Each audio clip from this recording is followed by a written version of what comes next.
दूसरी बड़ी अहम खबर पर आ रहे हैं कि ये सारी मिलिटेंसी की कार्रवाइयां तब हुई जब दरअंदाजी की भी खबरें सामने आई। और ये जो एक माह के दौरान असेंबली इलेक्शन चले, उससे पहले सिक्योरिटी एजेंट्स की डिप्लॉयमेंट हुई, तो ये जो मिलिटेंटों की मूवमेंट थी ये स्क्वीज होकर रह गई और वो ज़्यादा नकल हमल नहीं कर पाए। अब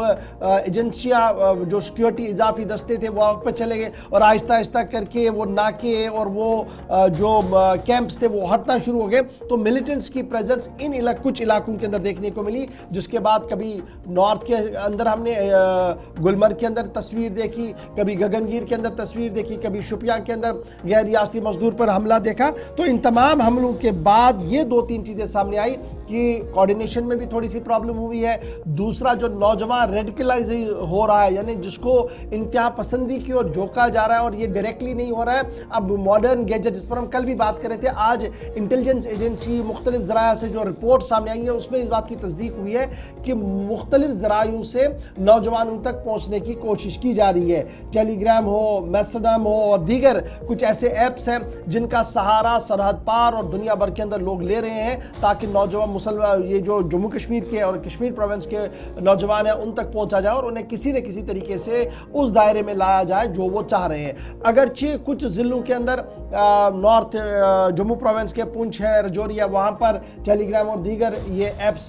ममनू करार दी गई, बंद कर दी गई हैं। लाहम अभी भी कई इलाकों के अंदर चल रही है, जिसके बाद सिक्योरिटी एजेंसीज काफ़ी ज़्यादा हाई अलर्ट पर आ गई हैं और तमाम तर सूरत हाल को देख रही है। सीधे श्रीनगर चलेंगे, दोबारा इमरान नाइको हमारे साथ है। इमरान, बड़ी इंपॉर्टेंट बात है, कल भी हम गुफ्तगू जब कर रहे थे तो इसी तनाजुर में बात हो रही थी, जो इंटेलिजेंस रिपोर्ट्स आ रही थी, लेकिन अब जो खबर सामने आ रही है जेड मोड को लेकर ऑलमोस्ट पिक्चर क्लियर है। दो मिलिटेंटों की तस्वीरें सामने आई। एक के बारे में कहा गया कि ये कुलगाम का नौजवान है और हथियार जो हाथ में, एक के पास AK-47 है, एक के पास अमरीकी खुदकार राइफल है जो एक ज़माने में अफगानिस्तान के अंदर अमरीकी फौजियाँ इस्तेमाल कर रही थी, पाकिस्तान पहुंची और पाकिस्तान से यहाँ तक आई है। सीधी सी बात है। तो ये हम माने कि इन्फिल्ट्रेशन अटेम्प्ट्स हुई हैं, ये हथियार यहाँ पहुंचा है और ये बड़ा एक सिक्योरिटी अलार्म है जिसको लेकर खुद लेफ्टिनेंट गवर्नर ने भी जब रिव्यू लिया, अगरचे उनकी डिटेल सामने नहीं रखी गई हैं, लेकिन ज़रूर जो ज़राया बता रहे थे उसमें इन तमाम मुद्दों को ऑन बोर्ड लिया गया, पॉइंट बनाया गया, डिस्कस किया गया, स्ट्रेटजियाँ तब बनाई गई कि किस तरीके से इसको हैंडल किया जाए।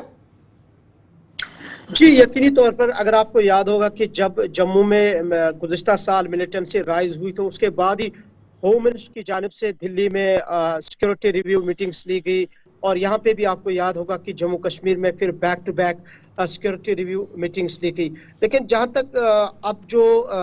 टारगेट किलिंग का एक नई फ्रेश वेव स्टार्ट हुई और ख़ासकर जिस तरह से आपने गगनगीर गांदरबल का जिक्र किया या गुलमर्ग के बूटा पथरी इलाके का जिक्र किया, हालांकि बूटा पथरी बिल्कुल गुलमर्ग के पास में है, लेकिन इन हमलों के बाद ही यहाँ पे दोबारा से सिक्योरिटी रिव्यू मीटिंग्स ली जा रही है। हालांकि ऑलरेडी हर महीने यहाँ होम मिनिस्टर की तरफ से मीटिंग ली जाती है और यहाँ जो मीटिंग ली जाती है और हर एक महीने के बाद या हर शाम को पूरा यहाँ का जो डेटा है वो भेजा जाता है और यहाँ का पूरा जो खाका पेश किया जाता है उसका रिव्यू लिया जाता है होम मिनिस्टर की जानिब से। लेकिन इन दो हमलों के बाद सिक्योरिटी एजेंसियां या लेफ्टिनेंट गवर्नर की तरफ से जो रिव्यू मीटिंग ली गई उसमें क्लियर कट डायरेक्शंस दी गई कि लूप होल कहाँ पे हैं, ऑल दो के बॉर्डर्स को टाइट किया गया है, सिक्योरिटी को बढ़ा दिया गया है। जैसे कि अमरनाथ यात्रा के बाद हम देखें असेंबली इलेक्शन, पार्लियामेंट इलेक्शन और बैक टू बैक बड़े इवेंट्स यहाँ पे हुए और उन दौरान सिक्योरिटी के डिप्लॉयमेंट है वो यहाँ पे बढ़ा दी गई। लेकिन अब जिस तरीके से हमले हुए हैं, जैसे आपने भी जिक्र किया कि जो गांदरबल में अटैक हुआ है जिसमें ये बताया गया है कि एक मकामी मिलिटेंट के सपोर्ट से एक फॉरेन मिलिटेंट का ये हमला M4 राइफल से, जो कि अमेरिकन राइफल है बेसिकली, और उससे ये हमला किया गया है। लेकिन अब सिक्योरिटी एजेंसियों के लिए जो हमारे पास भी इतलात है, एक बड़ा चैलेंज यही है कि जो डिजिटल प्लेटफॉर्म्स का इस्तेमाल किया जा रहा है, जैसे हमने कल भी जिक्र किया था कि यूट्यूब के जरिए ट्रेनिंग दी जा रही है और इसके अलावा जो मास्टरडोम या फिर ये दीगर एप्लीकेशंस है उनके जरिए जो कम्युनिकेशन पास की जा रही है, जो कि ऑलरेडी पुंछ और राजौरी अजला में बैन की गई है। और साथ साथ अब सिक्योरिटी एजेंसियां ये समझ रही है कि जो ह्यूमन इंटेलिजेंस कैपेबिलिटीज है उसको फरोग देने की जरूरत है, उसको इम्प्रूव करने की जरूरत है। आपको याद होगा 1989 के बाद जब इंसर्जेंसी जम्मू कश्मीर में खासकर वादी कश्मीर में शुरू हुई थी तो उस वक्त भी सिक्योरिटी एजेंसियों ने ह्यूमन इंटेलिजेंस को बहुत ज्यादा प्रमोट किया था, यहाँ पे बढ़ावा दिया था। लेकिन एक बार फिर अब देखा जा रहा है कि जिस तरीके से अब इन्फिल्ट्रेशन, जो हमारे पास ये भी इत्तलात है जिसका आपने भी बताया कि दिसंबर 2023 के बाद मच्छल सेक्टर हो या फिर करना, गुरेज, टंगडार और इवन की जो अफरवट गुलमर्ग के जो हाई रीचेस है, गुलमर्ग के ऊपर के जो पहाड़ी इलाके, वहां से जो है अक्रॉस द बॉर्डर इन्फिल्ट्रेशन हुई है, जिसका अगरचे तस्दीक नहीं कर रहे हैं, लेकिन एक क्रेडिबल सोर्सेज से पता चला है कि काफ़ी जो फॉरेन मिलिटेंट्स है वो एंटर हुए हैं। और जिसकी कड़ी में जो गुलमर्ग का अटैक हुआ है, जिस तरीके और जिस पॉइंट पे वो अटैक हुआ, एक उसी तनाजुर में अब देखा जा रहा है कि सिक्योरिटी एजेंसीज इस चीज़ को अब एक अलार्मिंग सिचुएशन देख रहे हैं। और इस अलार्मिंग सिचुएशन को टैकल करने के लिए या इसको काउंटर करने के लिए अब ह्यूमन इंटेलिजेंस को